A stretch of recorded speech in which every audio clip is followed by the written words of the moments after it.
முகத்தை பார்க்க கண்ணாடி இருக்கு. ஆனா அகத்தை பார்க்க சில நேரம் நம்ம வெளியே எப்படி இருக்கோம் என்பதை காட்டிலும் உள்ளுக்குள்ள எப்படி இருக்கோம் என்பதுதான் முக்கியம். ஒரு மிரர் நம்ம ஃபேஸை காட்டும். ஆனா சில நேரம் நம்மால் மறைக்கப்பட்ட உணர்வுகளை காட்டாது. வெளியே சிரிச்சுக்கிட்டே இருக்கலாம். ஆனா உள்ளுக்குள்ள சோர்வா இருக்கும்.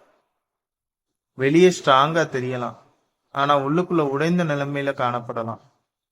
மனுஷன் முகத்தை பார்க்கிறான், கர்த்தரோ இருதயத்தை பார்க்கிறார். அவர் அந்த இருதயத்திலோட உள்ளந்திரியங்கள் முதற்கொண்டு எல்லாவற்றையும் ஆராய்ந்து அறிந்திருக்கிறார். நம்ம தேவன் நம்மளுடைய முகத்தை பார்த்து நம்மளை ப்ரெடிக்ட் பண்ணல. அவர் நம்மளுடைய உள்ளத்தையும் நம்மளுடைய பெயினையும் எல்லாவற்றையும் பார்க்கிறவரா இருக்கிறார். சில மிரர்ஸ் முகத்தை மட்டும்தான் காட்டும்.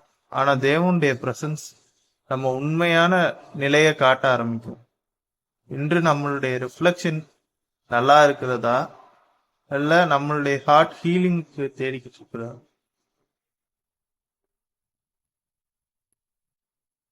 சில விஷயங்கள் நாம் முயற்சி பண்ணி திறக்க முடியாமல் இருக்கும்.